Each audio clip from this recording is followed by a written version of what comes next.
This is the world that you know.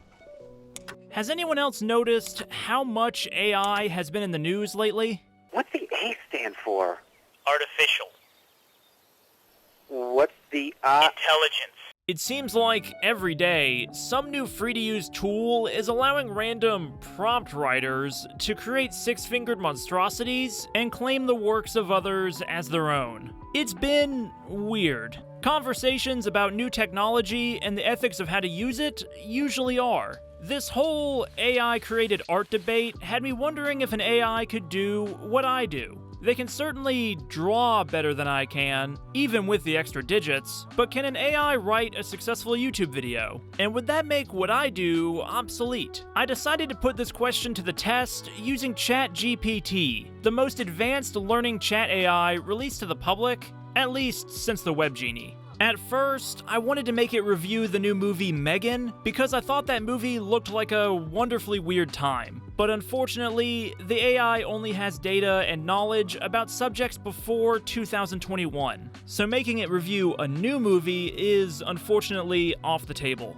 So instead, I took this super advanced AI, the culmination of years of research, and asked it to review one of the most that guy movies of the past few years, Blade Runner 2049. A movie that feels particularly relevant because it's at least partially about technology, automation, and sentience. I want to see if an AI can write about a story about AI better than I can. Everything you hear in this video from this point forward was written by ChatGPT after giving it a prompt that I'll reveal at the end of the video. So basically, what I'm saying is, I did absolutely nothing, and it was everything that I thought it could be. yeah, pretty much. It'll still be my voice talking, but ChatGPT is calling the shots from this point forward. So without further ado, this is an AI's review of Blade Runner 2049.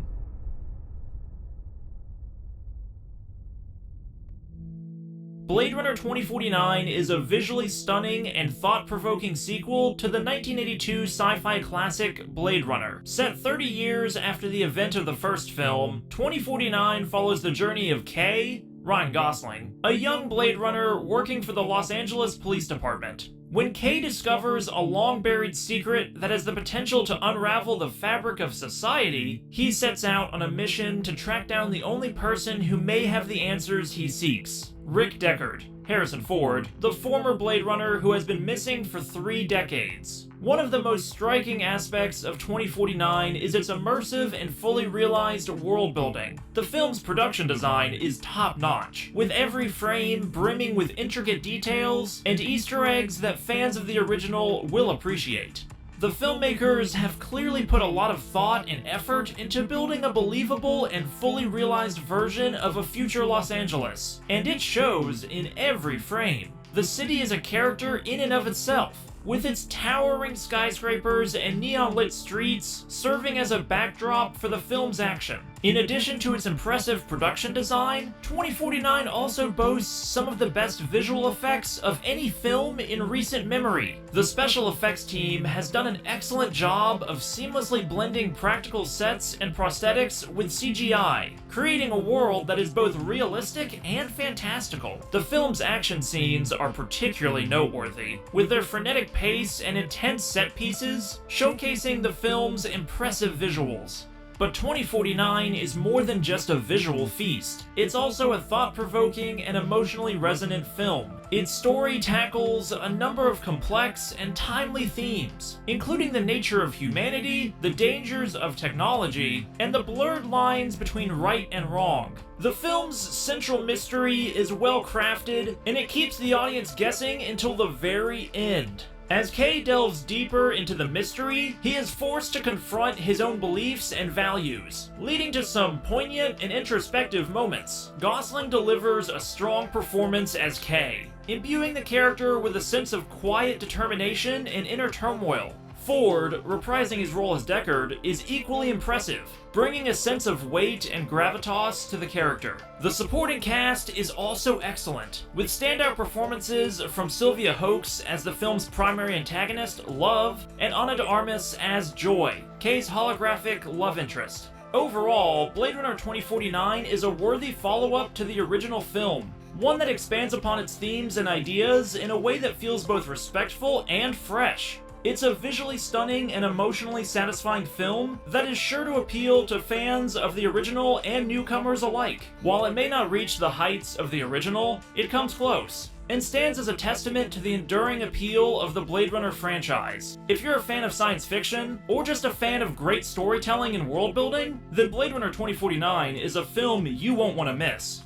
What? This is like AI wrote this. Hey, me again. Roger Ebert, ChatGPT is not. But that was still pretty impressive. The AI managed to not just summarize 2049, but also provide a little bit of what at least feels like opinionated criticism. It did have a habit of using those cliche buzzwords movie reviews are often guilty of overusing, but that makes sense considering ChatGPT learns from humans and writing created by humans. I guess it's no surprise that overly used phrases like visually stunning, thought-provoking, and emotionally resonant would crop up in what ChatGPT spits out. At this point, ChatGPT probably can't pass a college-level writing course, but you could maybe use it to get through high school English, which apparently a lot of tech-savvy high schoolers are already doing. It even uses a few common techniques that I often use in my own work. This isn't anything revolutionary, but it does stuff like front-load the plot summary and list out items in sets of 3. The review ChatGPT gave me feels a bit like a cross between a SparkNotes write-up and a Wikipedia plot synopsis, but I'm surprised by how coherent the whole thing sounds. I started having scary thoughts like maybe AI is all it's cracked up to be. And let me tell you, that was a stupid thought. You see, what you just heard was actually my 3rd attempt at getting ChatGPT to write this review, and I still consider it a failure for a few reasons. I gave ChatGPT these specific instructions for writing the review. I wanted to keep my request simple because I wanted to see what ChatGPT would come up with based on a limited prompt in order to test the theory that the AI has what it takes to write a YouTube video almost entirely on its own. The only specific request I had for the review was its length, and it couldn't even get that right. I wanted ChatGPT to write a review that was between 1,400 and 1,500 words. In my experience, this is roughly the sweet spot for an 8 to 10 minute YouTube video. I didn't notice immediately, but the first review ChatGPT sent back was only 336 words. I pointed this out to the AI, it apologized, which is kind of creepy, and then it sent me back a second review, which was only 30 words longer.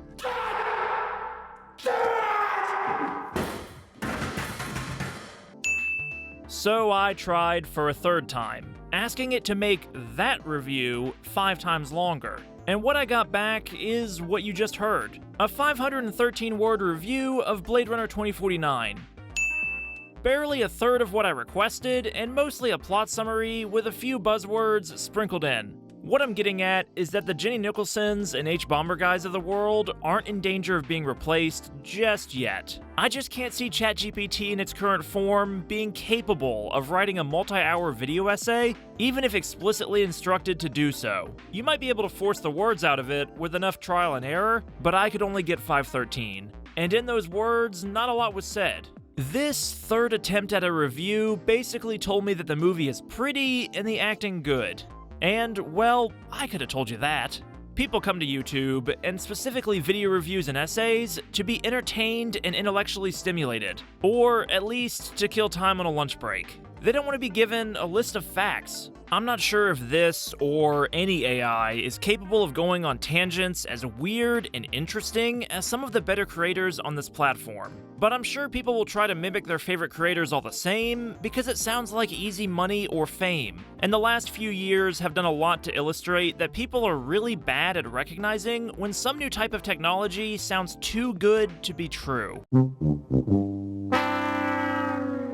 ChatGPT, at least right now, is not a shortcut for saying something new about art. It seems incapable of making interesting choices, or even making interesting mistakes, unlike the complex, flawed Blade Runners I had it try and write about. I'm sure that with enough tweaking to my questions, I can probably manage to make it write a review that really is 1,500 words long, but I don't think I can make it say anything real, especially about fiction. I should also point out that OpenAI, the company behind ChatGPT, is not necessarily suggesting people use the AI to replace creative writing careers like critics, journalists, and YouTubers, but their other widely known product is what a lot of people are using to make the AI art we talked about at the start of this video. And at least some early adopters to this new tech seem to think that the human hand can be taken out of the art equation already. Also, OpenAI's company charter refers to autonomous systems capable of outperforming humans at, quote, most economically valuable work. They go on to say that their goals are to make this new future safe, and maybe that's true, but even they admit that tech sometimes moves too fast for that to be possible. The idea of a near future where a bunch of poorly made, AI-written videos start flooding the internet kind of bums me out. Playing around with ChatGPT for a few days has been a lot of fun, but I don't want to see a wacky MrBeast challenge video designed by an AI. That would get dull fast, and it would make it even harder for good content on sites like YouTube to stand out. Automated systems already make that fucking hard enough as it is. For now, you can find more human-written reviews over on the Tracking Shots YouTube channel. If you've liked what you've watched here, please consider subscribing or following @ShotsTracking on the Brain Dead Bird app. My name is Sam, and as always, thank you for watching. We'll talk again soon.